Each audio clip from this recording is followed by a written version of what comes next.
everyone.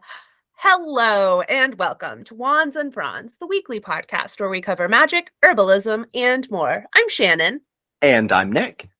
And we're your co-hosts. So today I'm talking about Bacopa, which is an herb that I literally use every day, and Freyr. Love, love, love. So we're taking a little bit of a step back from Spooky Girl Autumn this time. Just this once, just this one time. And today I'm giving you something that I feel like is very, very, very Libra season. The second installment of Magical Cats. Yeah. So Yeah. before we do that, any of that though, when did you feel the magic this week? Yeah. So this week, one of the things that I wanted to touch on is plants, because my Hoya multiflora bloomed, which I need to send you pictures of. But yesterday I was outside watering my plants and I realized I've known that Hoyas notoriously create a lot of nectar when they blossom, but it's the first one I've had go into flower. So I really experienced how much is a lot of nectar. Plot twist, a lot. But while I was cleaning yesterday, I was just like, I'm gonna give this a little taste because why not? And it was so sweet and delicious. And I was like, look at me being a fucking fairy, drinking a little bit of the nectar from Drinking a one of little my blooming nectar. Hoyas. I just it very much made me feel like I was communing with Faye. It was nice. I will say that this morning, and I know I've done this before, I really do, but I'm not a morning person. I'm absolutely not a morning person. The only reason that I am a morning person today is because we are double recording this podcast that we make called Wands and Fronds. But I had to go out this morning and I had to get a little bit of caffeine just to get it going right. And when I tell you that it is finally to the point where it is 60 degrees in the morning. Ooh, And I, yes. as a Texan, am living for this.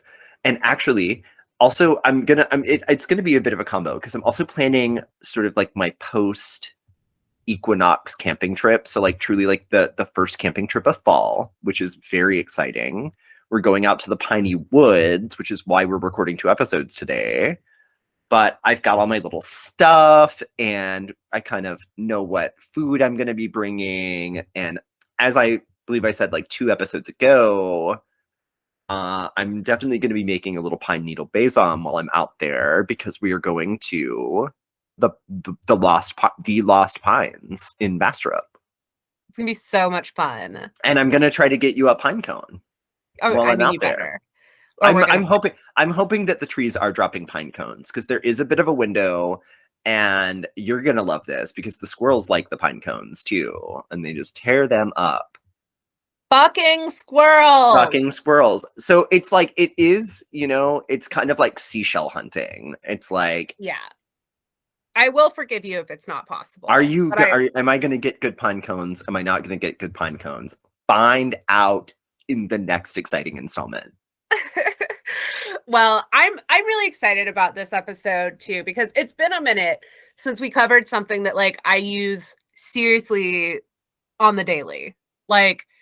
I was so surprised that I hadn't already talked about Bacopa that I kept checking our episode listing because I was like, there's no way we're on episode 99 and I haven't talked about an herb that I use every single day. But here we are.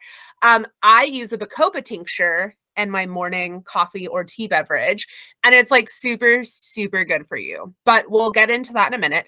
So let's start with the basics. We're talking about Bacopa monnieri, also known as just Bacopa, water hyssop, herb of grace, Indian pennywort, time-leafed gradiola, or brahmi. And there are other species of plants that are sometimes referred to as brahmi, namely gotu kola, which I also happen to use in my daily herb blends. But I've seen Bacopa referred to as brahmi pretty frequently in herb shops. And we'll talk about like the Ayurvedic and like Eastern medicine ties to Brahmi and Bacopa as well. So just be sure though that like if you're just in an herb shop and you see something that's just called Brahmi, make sure you know whether it's Bacopa or Gotu Kola. So anyway, it is native to India and Sri Lanka, and it's a member of the Plantagenaceae family, which, sounds like plants because it's like Plantagenaceae, but it's actually the plantain family. So fun facts. That kind of gives you a hint about how it grows. So it's a creeper, it's a creeping plant, Well, but it grows in... I just want to jump in here and say that I did not think of plantains. I thought of the Plantagenets, the like aristocratic family that ruled in England for a while. Well, here we are. We're all thinking about different things. I feel like that it says a lot about you, what you immediately thought of when you heard Plantagenaceae. So let us know. What did you think of?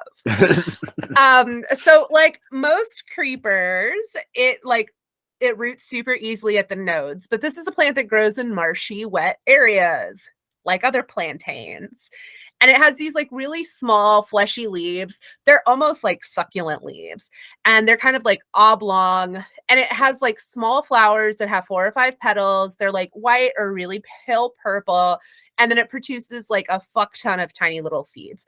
But like the way to grow this, like just get a cutting or a start of it because it'll creep. And it does love marshes. So if you're one of those people that keeps giving your plants root rot because you just love to water stuff, this might be a good one for you. It does sequester contaminants and heavy metals from the water, though. So if you're going to buy it, you need to go organic. It's like one of those things where like plants are really great for cleaning water sources because of that. But plants that are really good at cleaning things, you have to be careful if you're planning to eat them because you don't necessarily want to eat the things they're cleaning out of the water. So but Bacopa has a super long-standing tradition in Ayurvedic practices. And so the first written descriptions we have are from like Ayurvedic texts, namely from like the 6th century. And this is where they refer to Bacopa as Brahmi because it's associated with Brahma. So Brahma is the creator god in the Hindu pantheon. And the name literally means bringing knowledge of the supreme reality.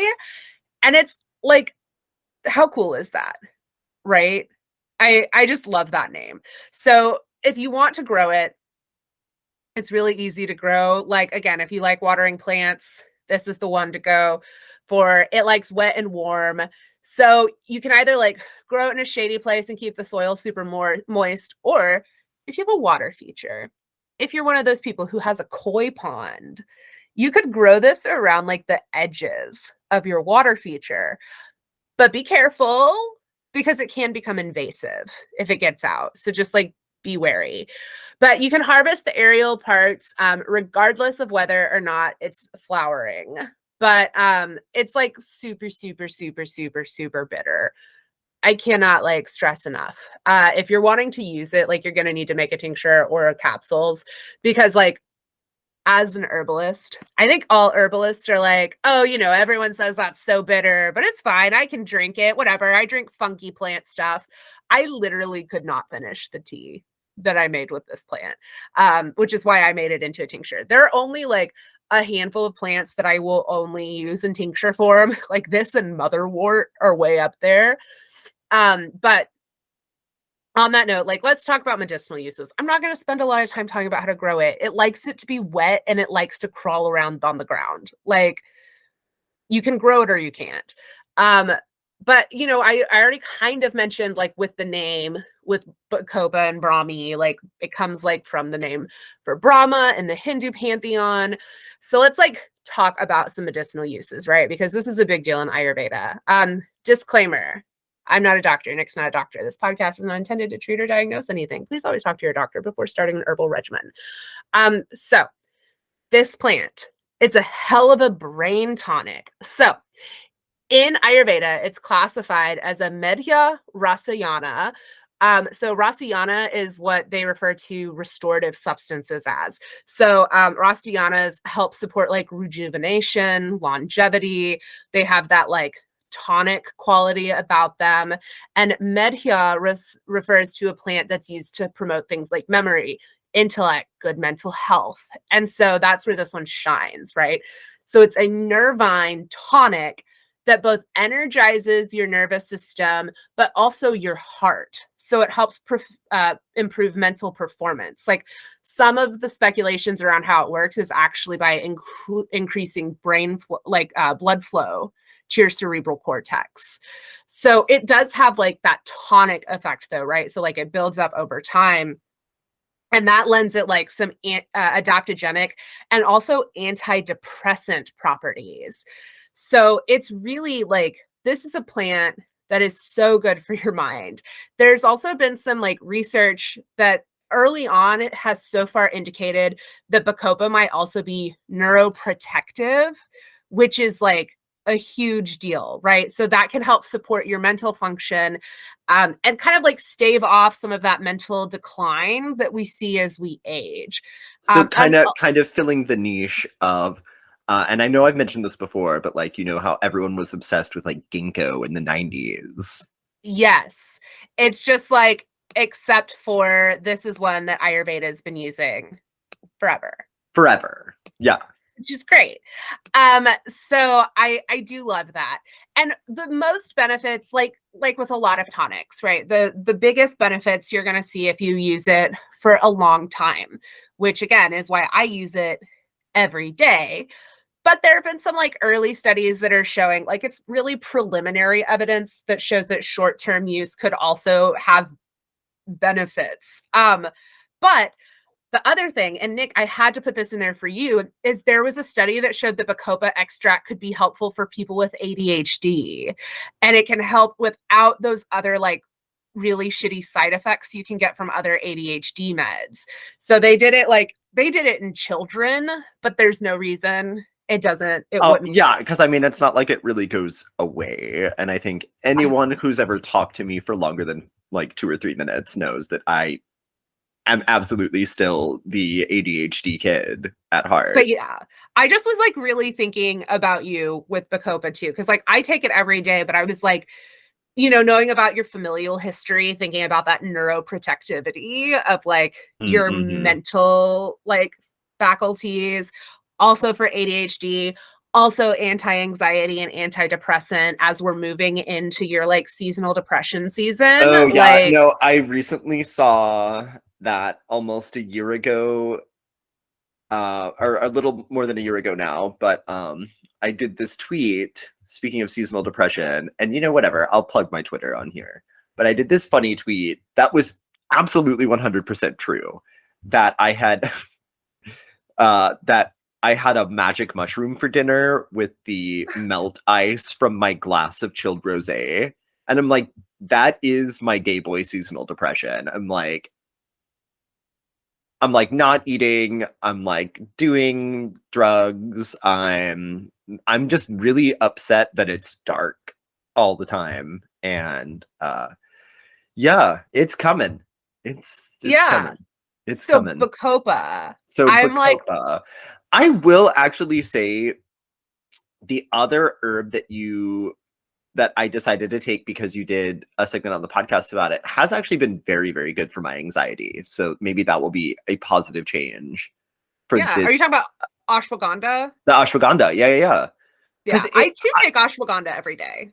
and I love it. It's like the perfect thing for the work anxiety. And also for some reason I feel like, and we are on such a random side quest here, but I'm gonna finish my thought because I do think it's like good information to be like, I've been on this for like over 2 months now, and I feel like the thing is I don't get as much of like a blood sugar crash when I Yeah. take the ashwagandha.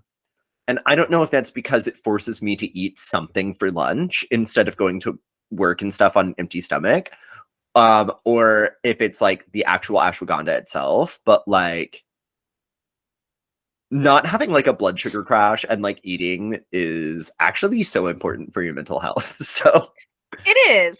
And ashwagandha is like a really good adaptogen because it's like, I think that we live in a culture that kind of, a lot of people will kind of like almost abuse adaptogens, right? Because they'll be like, well, I could just take a bunch of adaptogens and not change my stress levels and then it's fine. It's like a hack. And it's like, no, that's not what they're meant to do. They're meant to help smooth things over so you can be more resilient, but you do have to like, it's a yes and you also have to make changes. But Yeah. I do take ashwagandha every day because I have notoriously bad anxiety, shocking to no one as a Virgo, but like I used to have really crazy panic attacks all the time. And like I am also on traditional pharmaceutical medications, but I do take things like Bacopa and ashwagandha as well that don't necessarily interact with what I have. Because again, this is a yes and podcast. Pharmaceuticals have kept me from literally becoming like unable to function with my mental illness, but things like Bacopa and ashwagandha give me a like better quality of life on top of those things. And that's like kind of how I think about it personally. It's like I use pharmaceuticals as kind of like this is like what allows me to keep living. And then like kind of mediate using plants and magic and things like that because I love magic. I love herbalism. I am also bipolar.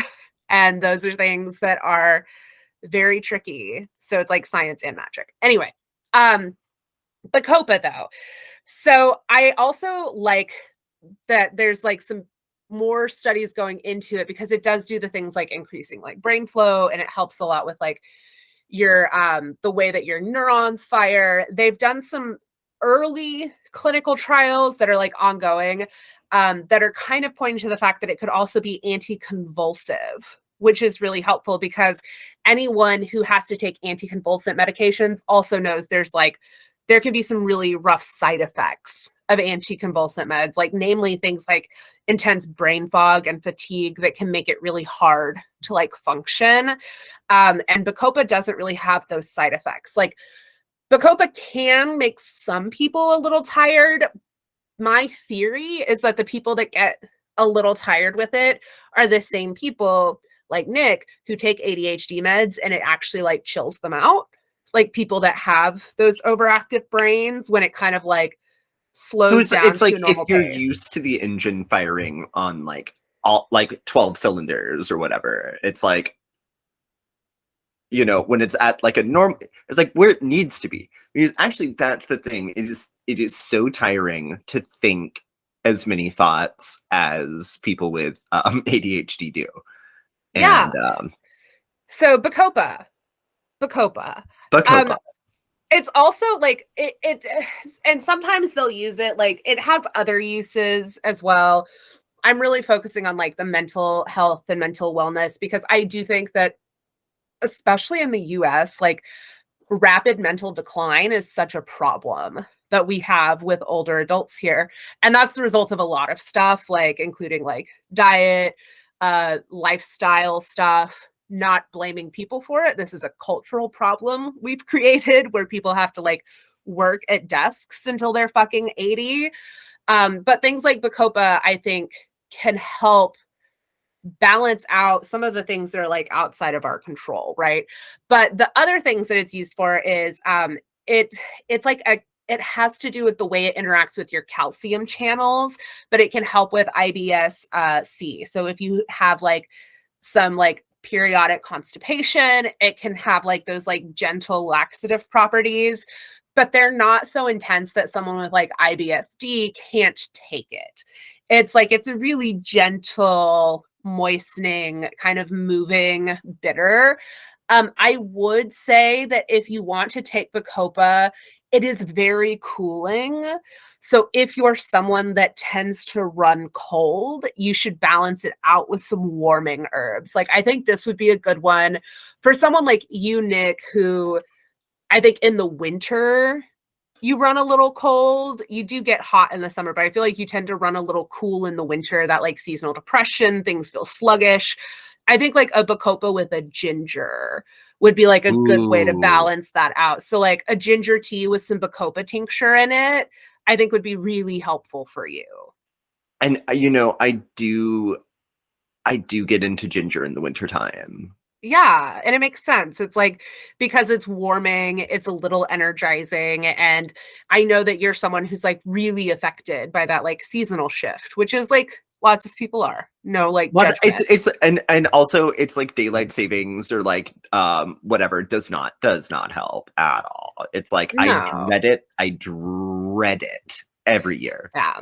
Um but yeah, I think that's also it's just like a ginger tea is nice. So like anything you Yeah. can My God, it's like a ginger cardamom tea every day of the week. every Like fresh cardamom pods, like you can just chew on them like gum. Like they're so good for no, your it's breath actually too. it is nice. It is nice. It's really nice.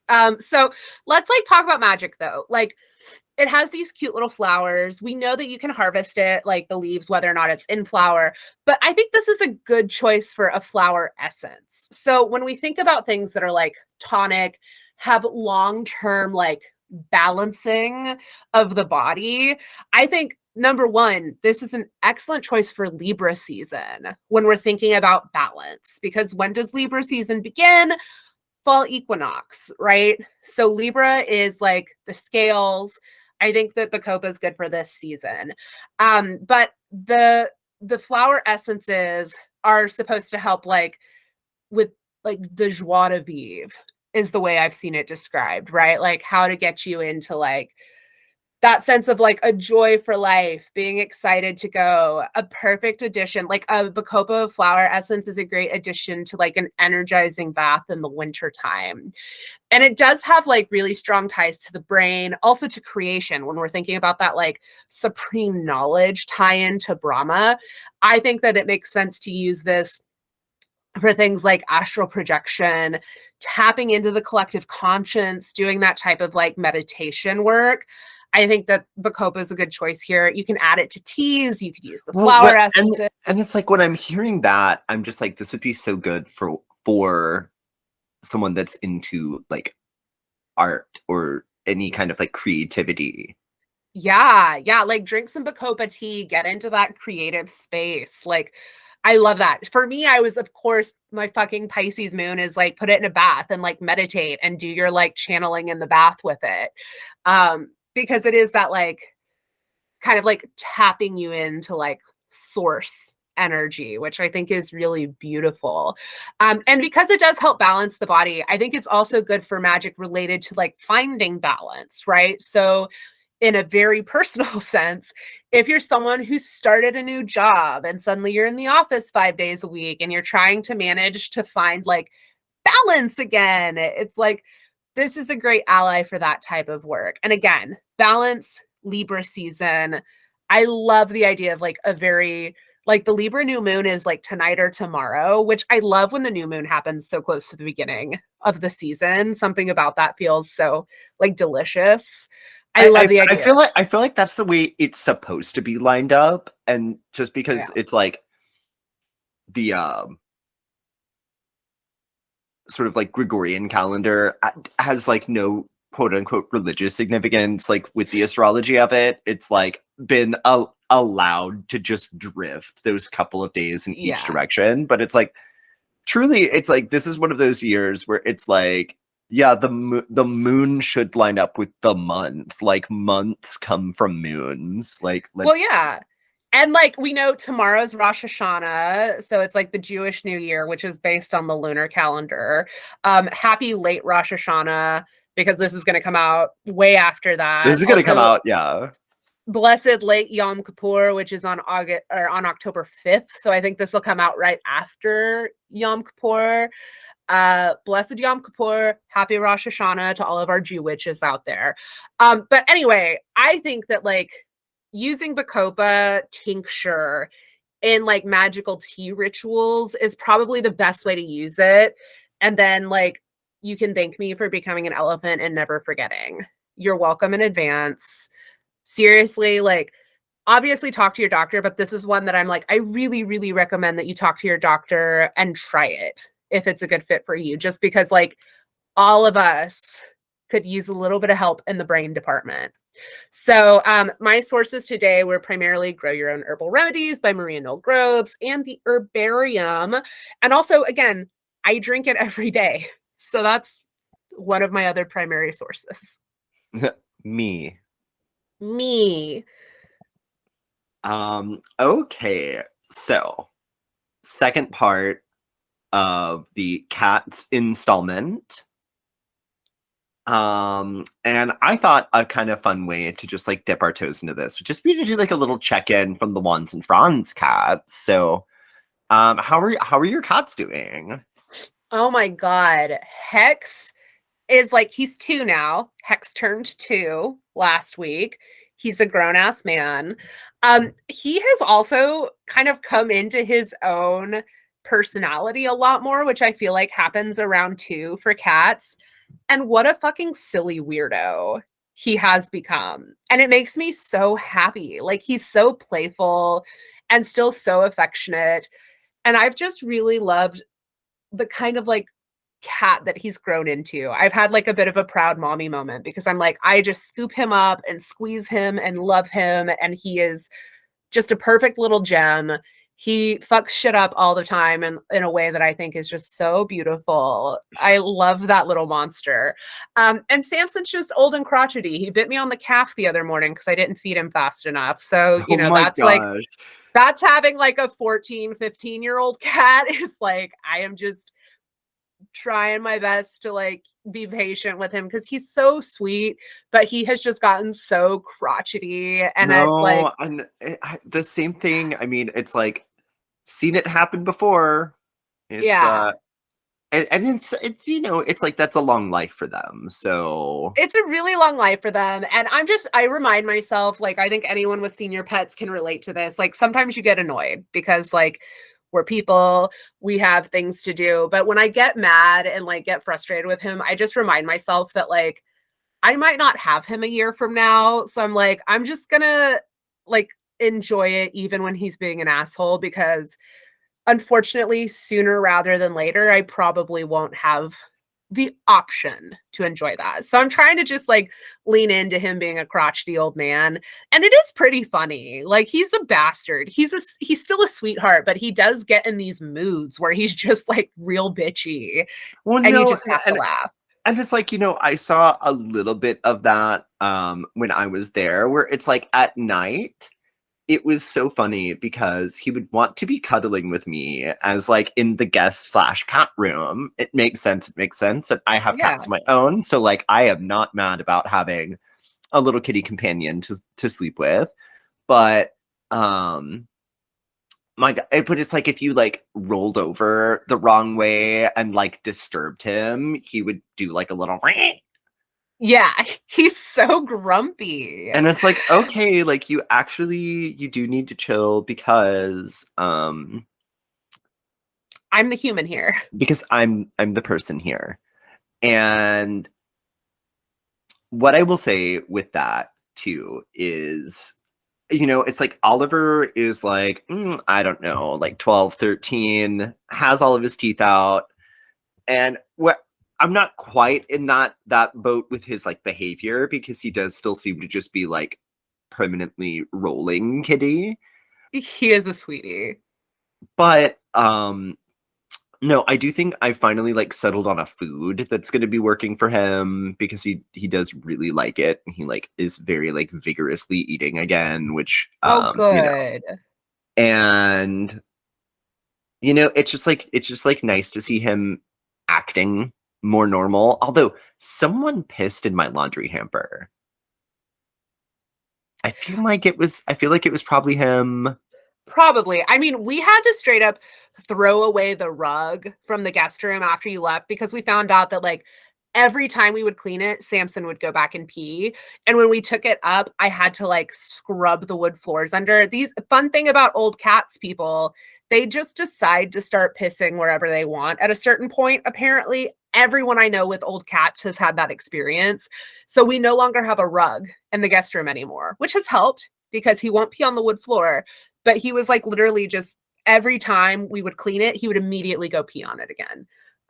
Yay, Which is, ancient I mean, cats. but it's like I had that issue with Cousteau, and so it's like I do kind of I'm already like paranoid about it to the point that like I try not to have stuff on the floor.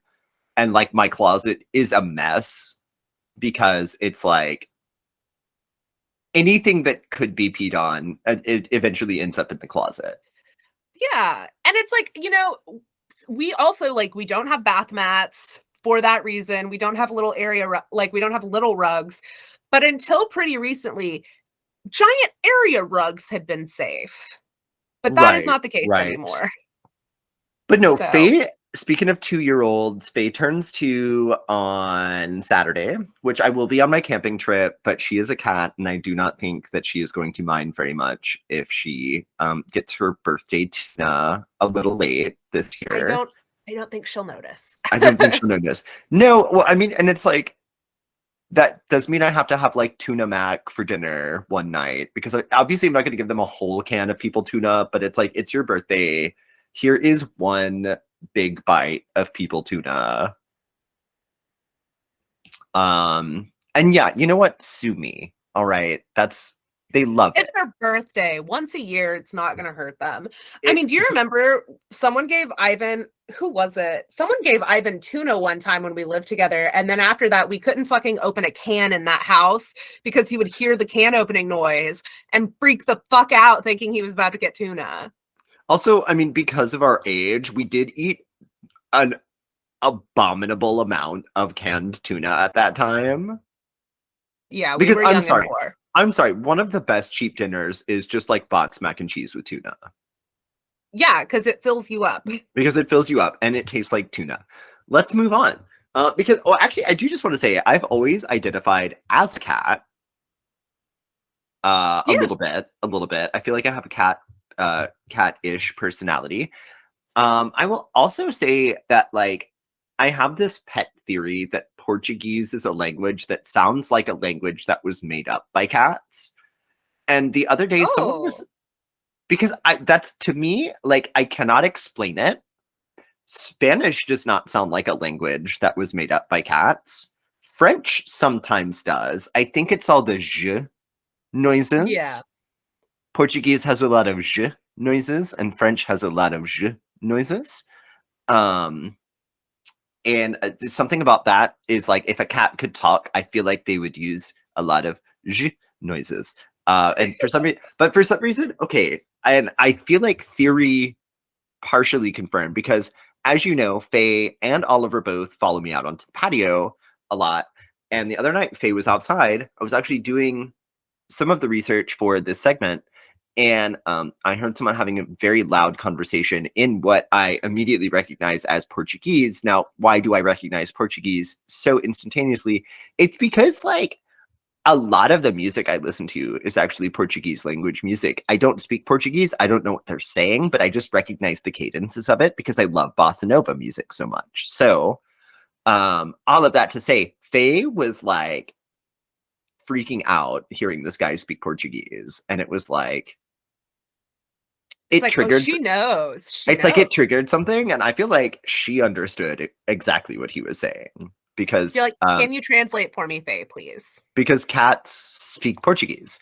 Um, But okay, so we're looking at some magical cats this week rather than just focusing on cats as familiars, which is kind of more what we did with cats part one.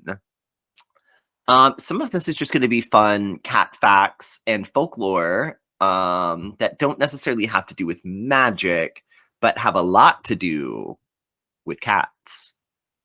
And on that note, my latte is here, but not in my room. And I would like to drink my pumpkin spice latte while I talk about magical cats. Yeah, go grab it. That's important. So I'm gonna be right back. Send Bailey my regards.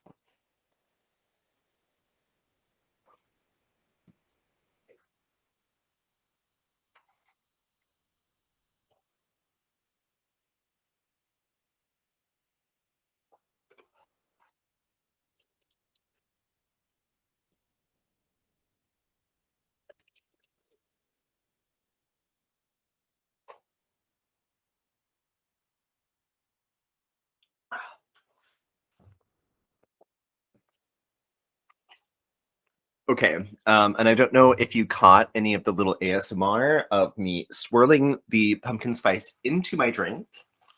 This is not an ad, by the way, but a little ASMR for Delish. you. Should I scratch the microphone too? Just like a little. ASMR, I just don't get it. I mean, like, not to yuck anyone's yum. I just don't understand it. It doesn't do whatever it's supposed to do for me. Um, it does for me. I get that it's not everyone's thing, but I find it very soothing. But also, yes, I need to run a little coffee because we're talking about magical cats. Um, And for all of you who are maybe emerging from a cave and relearning language through the use of podcasts, like welcome to the future. And also cats, right? Like I don't know if you know about cats, but cats were domesticated around 12,000 years ago in Egypt. And we know this because you can still find the wild Felis catus in the deserts of northern Africa. But obviously, in Egypt, the story goes a lot deeper than just cats being there to do pest control on the granaries. These were sort of beloved creatures and symbols of the nation, and these religious figures with their own goddess and funeral rites and all of that.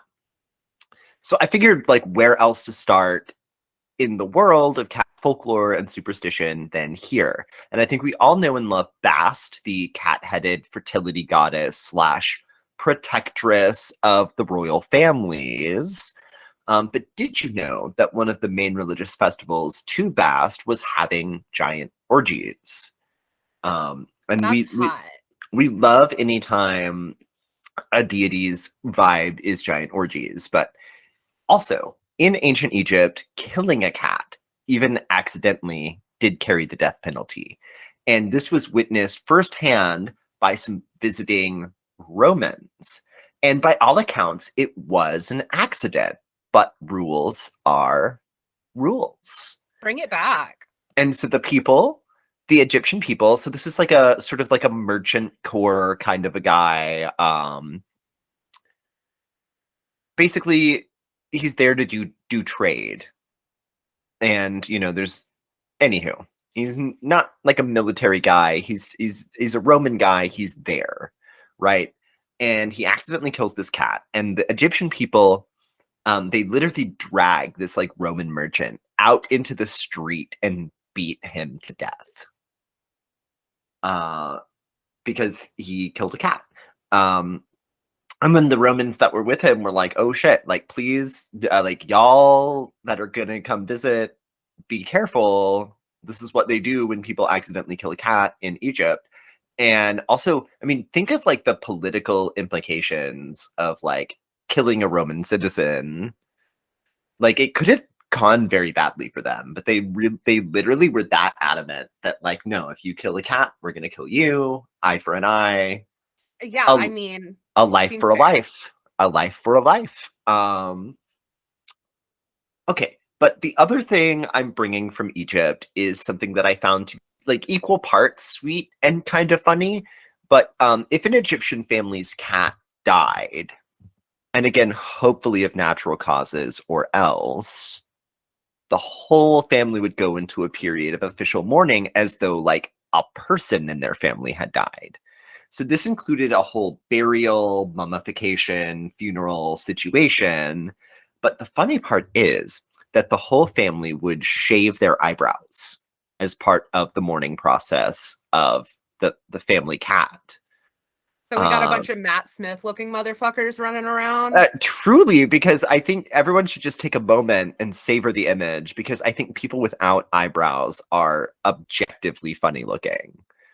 Um, It's but we something gotta in our lizard brain that says that's not quite right. That's not quite right.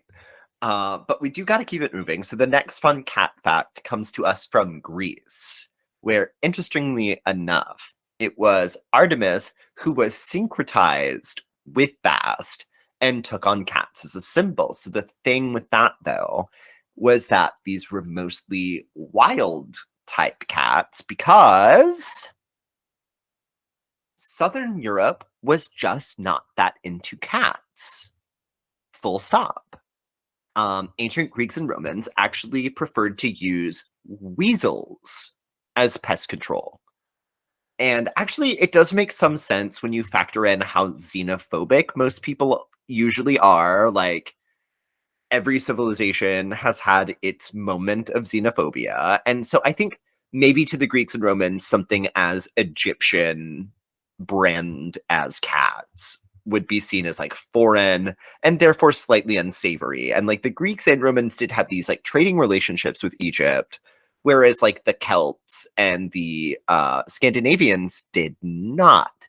So what we do have from classical antiquity is a lot of evidence of Scandinavian and Germanic and even Celtic peoples in the ancient world having and loving cats, so much so that they even had lore and mystic symbolism around cats. So, um, we're gonna zero in a little bit on Beigel and Tregel, and these are some of the most famous cats in mythology because they're the giant cats that pull Freya's chariot to go into battle with her and go into battle with her.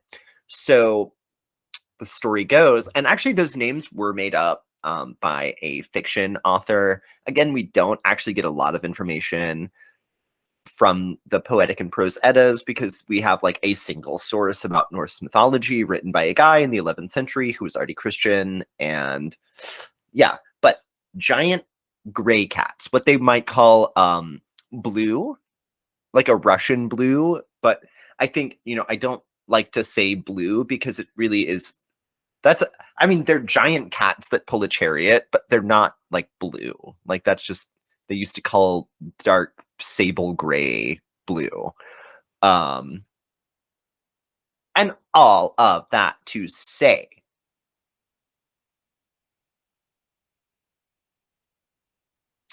they were gifts from Thor. All right.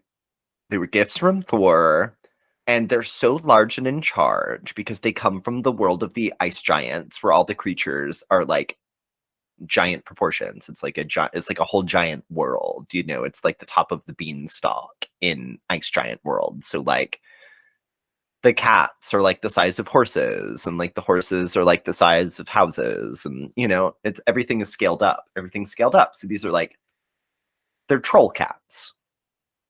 Um And the superstition surrounding these cats, though, was that a farmer would leave offerings for them, either as a way to distract them from their tasty livestock. Giant cats would be terrifying predators of livestock, if you really think about it. And you're just like thinking that that they're real and just wandering around pulling a lady in a chariot. Yeah, they would be terrifying predators, like chupacabra style, killing all the livestock unless you leave something out for them. And then it's kind of like, or maybe it's more of a bribe for protection kind of a scheme, like a mafia bribe, where it's like, anywho. So you leave them gifts, and they might scare away the wolves for you even. So that's kind of nice. Um, And of course, we do like at least have to briefly mention the cat she that come to us from the Celtic world. It's either like a weird giant cat or like a cat person sometimes. But also, like the Celts and especially people in Ireland do have a long history of keeping cats as pets. I mean, obviously they have jobs. They're like pets with jobs. Anything beyond that in the medieval and classical world, I mean, that's a luxury, you know. But there's a lot of really cute stories, especially from like monasteries about just like the local cats. And um but there's also these sort of references in other mythology and folklore from Britain about tribes of cat people that live somewhere in the north, perhaps on an island. So, like, one of the original names for the Shetland Islands, which is like the ones that are like way up above Scotland, even, was like like it's a Celtic word. It's like all G's and H's, but it basically means island of cat people. There's also like a town called Katniss, which means like cat tribe or something like that. And basically, there's all these stories though that there was like a tribe of cat people that lived somewhere in the north of Britain. Um, and I that they're like referenced in passing, but I'm interested. I want to hear the backstory on that.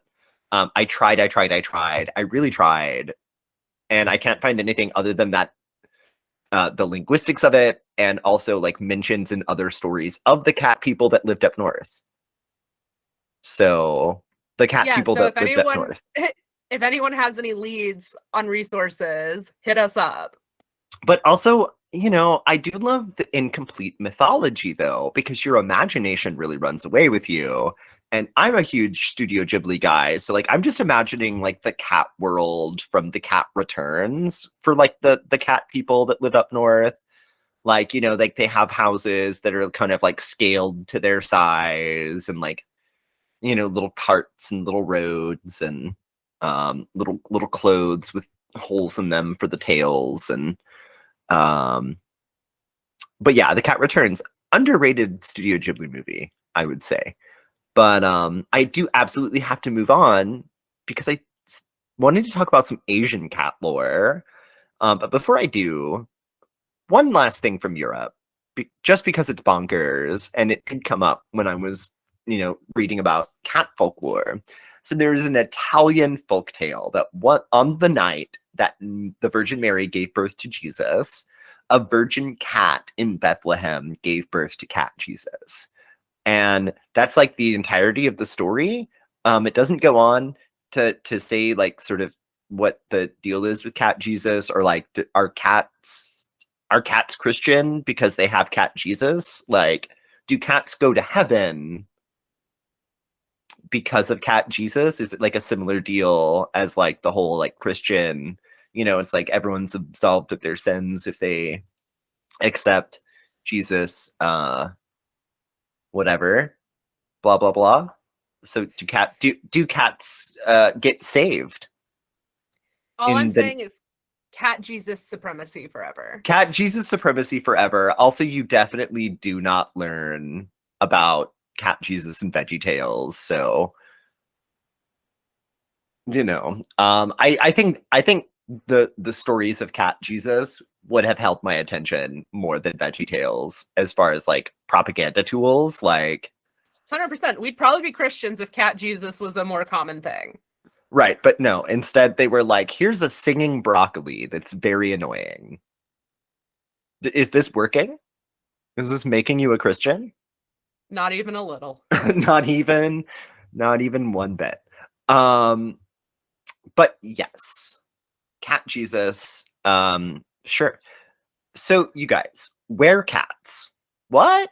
Werecats are a truly ancient idea found in indigenous African religion and folklore. But it really caught on in India and Indonesia, where there's like a whole codified folklore surrounding were tigers and were leopards. And I think some of the interesting highlights here are that they don't necessarily want to like harm or kill. Some of these were big cats, like were tigers, were leopards, might even take on a protective role over the local livestock. You know, it's a local citizen. They're just doing the best with what they have. And what they have is turning into a tiger under the full moon.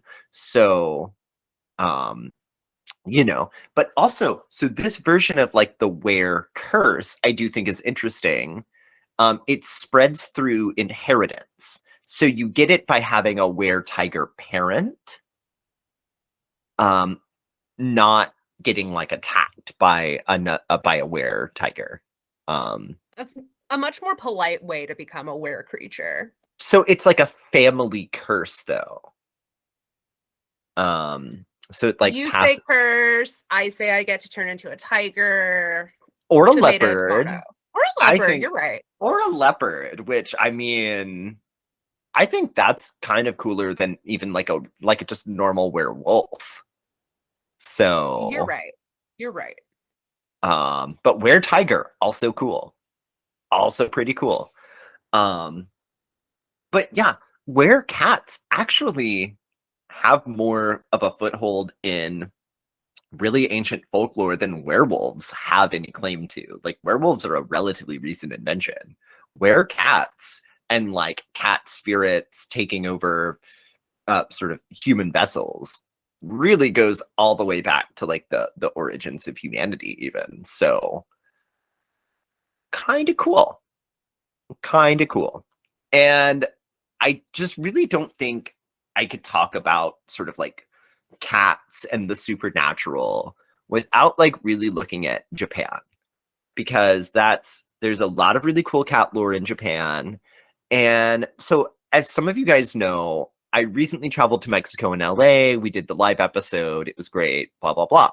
Um but I was actually supposed to be going to Japan, blah blah blah. Anyway, so what I had done to keep some of the vibe was that I brought this book of Japanese folk tales as one of my travel reads, and Japan does have some really cool cat folklore. So, I will be talking about a couple of these today. First up is the Meneki Niko, or the beckoning cat.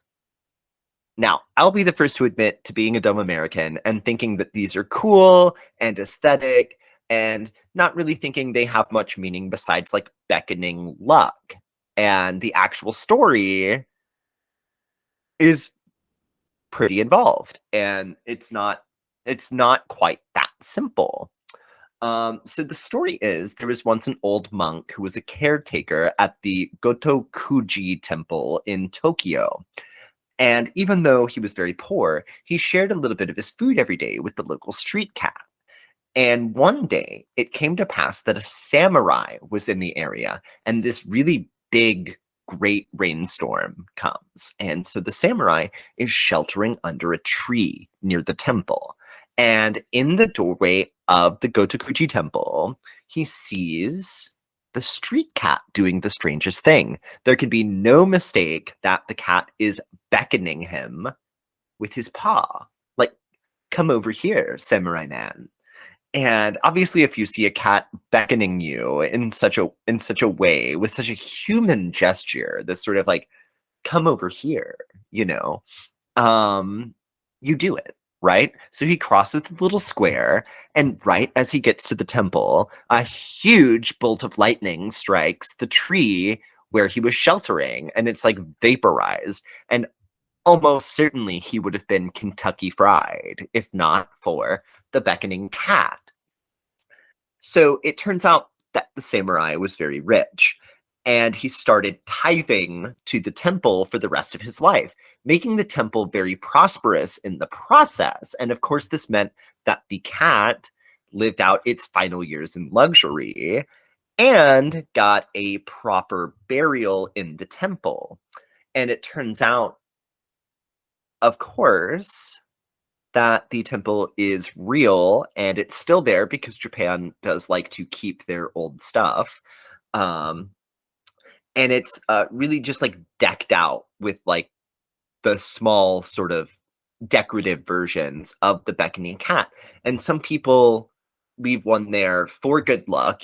Kind of the story is that the good luck is that, you know, the cat is taking you is sort of drawing you away from the bad luck. It's not just beckoning good luck in, it's also like sort of steering you away from the bad luck. And there's a lot of lore in China and Japan and Korea about like luck and how to attract it and how to get rid of bad luck. And so these sort of like luck cats are very important kind of like ceremonial magic that these people do.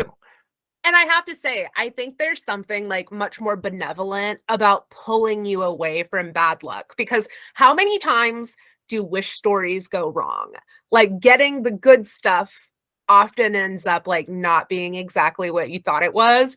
But this is just keeping you from fucking dying, which is And like, right. And it's like that's totally the theme of 3,000 Years of Longing. which we just went and saw yesterday. Oh, that's incredible. That's incredible. I saw it like 2 weeks ago. I loved it Big personally. same. Big same. I thought it was great. no notes. I People ruin movies, but we do have to go on. We do have to go on. Um, and then there's the Bakaniko and the Nikomata. So obviously, if you are not catching on, Niko means cat in Japanese. That's why everything involving cats in Japanese folklore is Niko something. Um, but okay, so there's a lot of lore about what happens to cats when they age in Japan, and there is this belief that the older a cat gets, the longer its tail gets, and then that the long tail gives the cat evil powers. And so cats with too long of tails get the bob treatment, which sort of leads to this unnatural selection, ultimately resulting, they think, in the Japanese bobtail. So a lot of the cats in Japan, because they've been sort of selectively bred for so long, now are just born with bobtails instead of getting them cut off. Um, so good for them, because I'm sure that's not very nice to get your tail cut off. But basically, the idea was that if you kept a cat for too long and let its tail get too long in the process, it would turn into a demon and possibly kill you. Um, and so I do think the base idea is cool, though, that like a cat reaches a certain age and starts walking and talking and dressing like a human. And the folklore around these Bakeniko is mixed, with them sometimes being like blessing their humans, right? For taking care of them so well. It's like, or getting revenge. And I think it kind of seems like with the stories, like the moral of these Bakeniko creatures really is that you should take care of your cats. Um, and then that way, if they do turn into a demon, they won't turn around and attack you. Um, but also, it's like I had sent you those pictures of all the old Japanese art of the cats dressed up as people. So those are Bakeniko, which is a spirit that they believed if the cat got old enough, it would start walking and talking like a human. Yeah, guys, Um, Nick and I got to exchange a lot of Japanese cat art today because we both love Japanese cat art. yeah, and it's really like my favorite thing when I went to LACMA when you worked there was the Japanese art pavilion, and there are some old ass paintings of cats, and I love that that's a thing. Um, Yeah, black cat with tomato plant is probably my fave. Truly, truly, truly.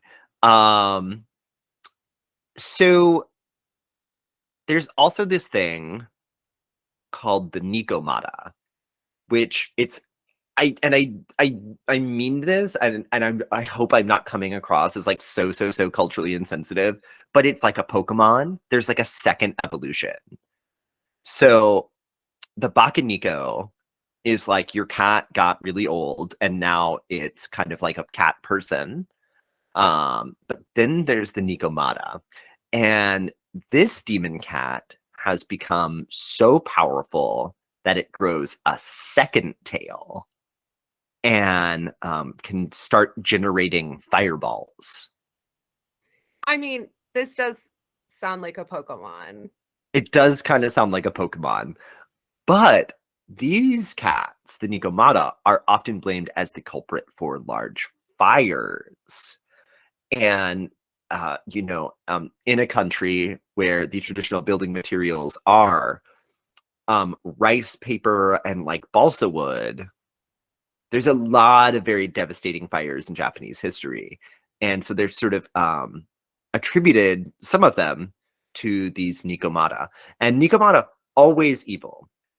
The Bakeniko are kind of like, yeah, I feel like they're almost, speaking of 3,000 years longing, have this kind of like neutral Jin kind of quality. Like, I think all cats kind of have that, where it's like they could take you or leave you. It's like, are they good? Are they evil?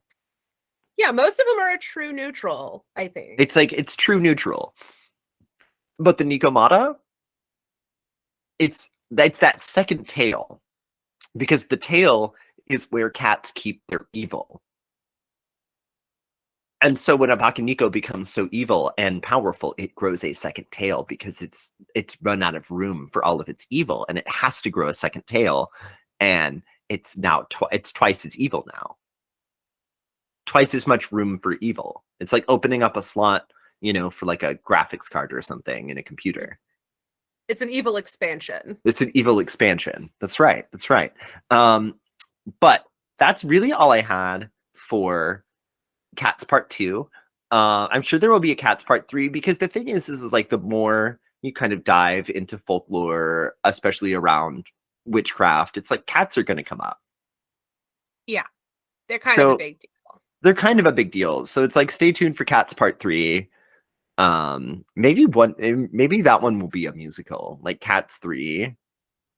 Rum Tum Tugger is going to make an appearance. Truly. Okay. Well, today, we already mentioned Freya and her like chariot pulled by cats, but today I'm talking about Freyr. So, aka Yngvi, the male counterpart to his sister Freya. They really tried on that name, huh? No, it's like when you think, do you know any like male female twins? Yes. It's like Kyle and Kyla. Yeah. Or something like that. Cody and Cambria were always interesting to me. Anyway, okay, so Freyr is the ruler of peace, fertility, rain, and sunshine. But the fertility here is like pretty literal in a lot of depictions. He's a giant dong god. Like a lot of times there's a big ass phallus in the Freyr depictions. Hell yeah. He is a Vanir, but he's considered an honorary member of the Aesir because he was brought into their fortress at the end of the Aesir-Vanir War, and like he made buddies, so he's like an honorary Aesir, which is kind of a big deal. And one Old Norse sounds like he's a Benedict Arnold. I mean, well, he got captured at the end of the war, and it was just like, well, if I'm here, it's like he's either Benedict Arnold or he's got such bad Stockholm syndrome. Yeah, exactly. But he basically gets to like become an old god honorarily, which is kind of cool. Excuse me. So one Old Norse poem calls him, and I quote, the foremost of the gods, and say he was hated by none, which is a totally nice and normal opinion and is probably not at all related to the fact that entire culture's survival depend on the benevolence of Freyr because of fertility, rain, and sunshine. But basically, it's like Freyr is up there with Balder on how beloved he is. So his father is Njord, the god of the wind and sea, and his mother is Njord's sister because gods. But Freyr and Freya were also said to have been lovers for a minute. So there's that. It's like a thing. Even though old Germanic and Scandinavian cultures weren't themselves into incest, their gods and goddesses were, just like so many other mythical creatures. So I think there's almost this kind of commentary of like, hear me out here. It's like the gods are these like immortal beings. They're so powerful. They can do shit like that you can't do. Yeah. So it's almost like it's part of it. It's like they are doing everything that you can't do. Including fucking their siblings. Including fucking their siblings. Which is a thing, I suppose. So he lives in Alfheim, which some people speculate might mean that he's the ruler of the elves, but I do have to say that that's not definitively written about in any actual sources from the time. So Don't you love the sparse, just the absolute wasteland of source material for Norse mythology? Oh yeah. The one source, the one single source that we get. Yeah. But with that in mind, wait, hold on. I just want to say one more thing. It really goes back to it's not the same thing as the Celtics who did everything by word of mouth and the Druids and all of that. But people did used to write stuff on like bark and onion skins and all this shit that is just truly dust in the wind now. And it's so frustrating. Paper was kind of dope when it came about, Yeah, y'all. paper's cool. But Paper's a I cool just idea. I brought that up because like you'll see a lot, and I think even in some like witchy circles, like on Reddit and stuff, where people talk about Freyr as the king of the elves, as if that's just like a fact. And like, sure, if you start to work with him, maybe that will be your experience. But if anyone says to you that he's definitively like the king of the elves, like that's fact, raise a brow. That's not the truth. So he's famously associated with some accessories. So that's like a thing that we have to talk about with Freyr.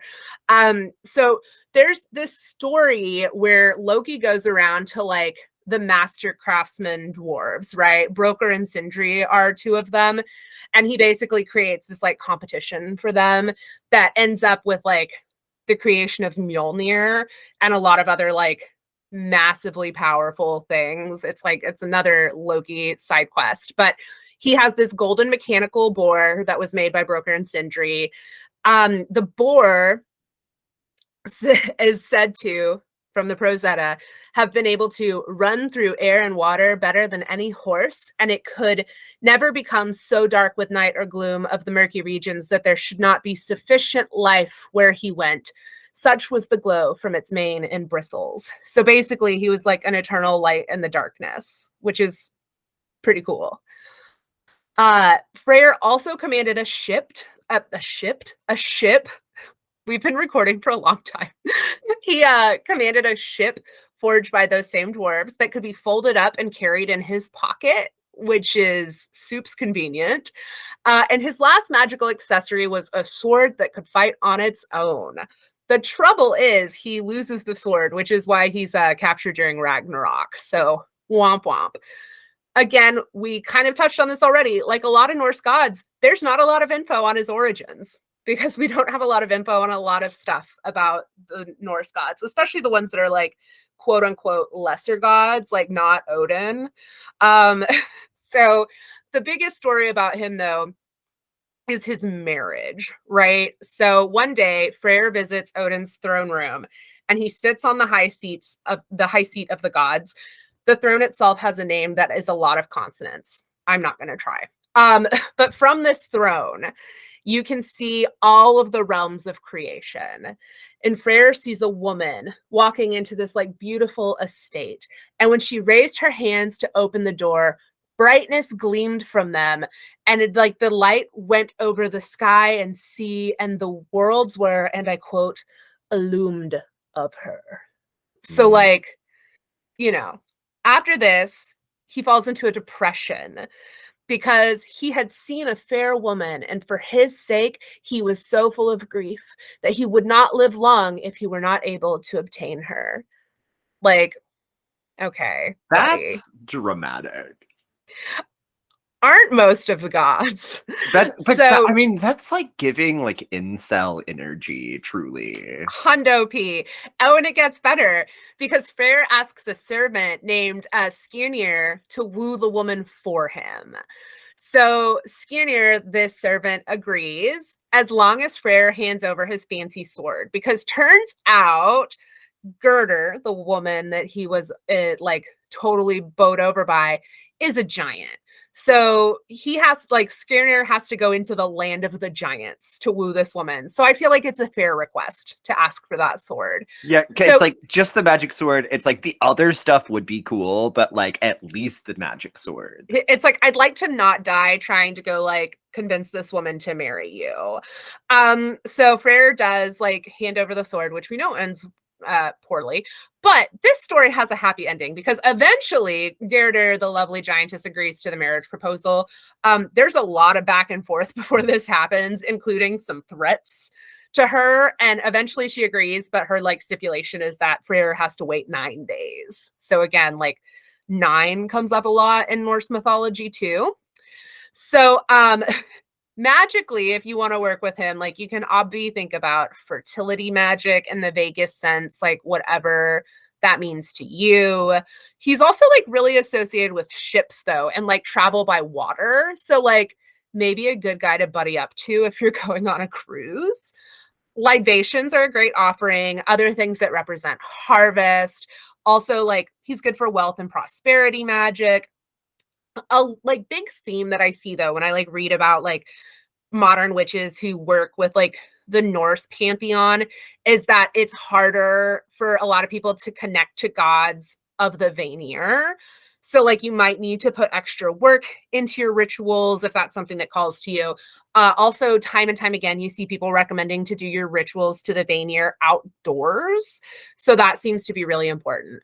But yeah, him losing that sword kind of sucked, but it does result in this like other fun side quest story where he kills a giant with nothing but an antler because he didn't have his sword. So he's like still kind of a badass. Yeah, he's still doing badass stuff. Yeah, he's got that big dick energy, literally, like giant phallus energy. Like, So, but that's Freyr. I mean, I'm like, we talked about cats for a long time, which is important. So I wanted to keep Freyr kind of short. And conveniently, there's not a lot of source material. So, a but again, I also cannot recommend enough. Like Neil Gaiman's audiobook on like Norse mythology is so much fun. And like Neil Gaiman has the perfect like voice, like writing voice to do Norse myths in a way that is just so entertaining and fun. I've definitely listened to that as like a serialized a little bit on my part as like a going to sleep. It's so good. It's like it was my going to sleep thing for like a hot minute. It's a good Uh, one. and yeah, because it's available for free on YouTube. Yeah. Okay, Nick. Well, before we get into the bitter end, you want to do some asks? Oh, I would love to do some asks. So, you guys, if y'all want to get in touch with us, we've made it very, very easy for you by having one name on really anywhere you could want to reach us. So, on Instagram, it's at Wands and Franz Pod. Easy peasy. Email wandsandfranzpod@gmail.com. We also, if you want to see our lovely smiling faces, for the very, very reasonable price of $5, you could join our Patreon. And we encourage you to do so because this podcast is not free to make at all. And actually, I've devoted quite a bit of my Sunday morning to this for like almost 100 weeks in a row now. So You're welcome. you're But welcome. also, money, please. But also money, please, because waking up on weekends is hard. And also, I need coffee. And I'm just gonna get my little pumpkin spice latte back in the frame. Also not free, And I'm like gonna like take a shower and go get a PSL after this. I'm like, this is what keeps this shit going. But all of that to say that we love y'all. Like, subscribe, review. This podcast is good. 5 stars. Download that shiz because that actually does help with our metrics and like stuff on our end. It's like we get it. Most people, especially in the States, are just on a data network 100% of the time. And you could just go on Spotify and listen to Wands and Franz, but like, give us some downloads because that does help out, Yeah, it's like one extra step. Delete it once you've listened to it, but like downloading is actually the way that a lot of platforms like track your listens. So even if you listen to every episode, if you're just streaming it, there's a chance that your listens aren't being recorded. So It's like we don't want to get too long-winded here, but like let's just say it's part of the downloads are part of the podcast biz. So even that simple ad can help us out. And I will say, I take the train back home to visit family sometimes, and there are plenty of places out, kind of between towns where your phone service isn't going to work, and you're going to be happy. You're going to be happy that you have a few episodes of your favorite podcasts. Okay. yeah, you are. You're going to be really happy about that. Trust me. So we got a tarot scope though, because it's time to go. All right. It's marathon recording session. We're here. And I did get the card out, truly. Libra. And That's so perfect. I do think it's so funny because we're doing this double recording. So like, even though by the time people are listening to this, it will not be like the second day of Libra season. Right now, it is like the second or like the third full day of Libra season. So I did draw Libra. our little balanced kitties. And actually, speaking of balance, I drew for you guys the Four of Swords. Okay, and I'm gonna Oh. little dragon deck here.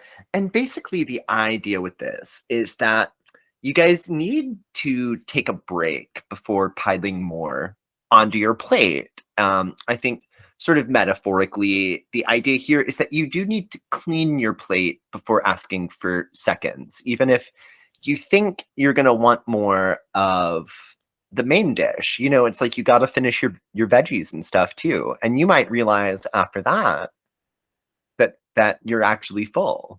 Um, but really, it's also kind of this thing that you do actually need to rest between things. Like, you know, you might be ending a phase of your life, you might be starting like a new job, you might even be starting like a new relationship or something. But like, before you decide to take on the next thing, and I feel like, you know, we've talked a little bit about like ADD and ADHD in this episode, where it's like you can't just swing from project to project to project, thing to thing to thing. Like it actually is good to just take a step back sometimes and strategize and sort of think about things before just moving on so impulsively to just really like pilot, because basically you don't want to burn out. You don't you Yeah. don't you don't want to put so much on your plate that you're having trouble sort of stretching yourself out. Okay. Pace yourself, my loves. It's like pace yourselves. That's a good way to put it. You got to pace yourself. And all of that to say, like, I really feel like that is in the theme of Libra, where it's like you do have to find that balance. Like, I know when you've completed something and you have that sense of accomplishment, there is that kind of like rush to be like, what is the next thing? You know, but chill the fuck out. It's your Yeah. season. You know, it's enjoy spooky girl fall. Yeah. It's your season too. Don't let the Scorpios convince you it's not about you. Right. Yeah, and our second installment of the mini Kudo UP, leave the Libras alone. Just let them have this one. Let them God, have it. yeah. Let them Will have it. it's not gonna hurt you to let them have their fucking season. And it's like Samhain's coming up, Scorpio season's coming up. I get it, I get it, I get it. But Libra season is here to stay. My beloved cat, baby Faye, is a Libra. And she deserves the world, and she deserves to have her season. She does. She truly does.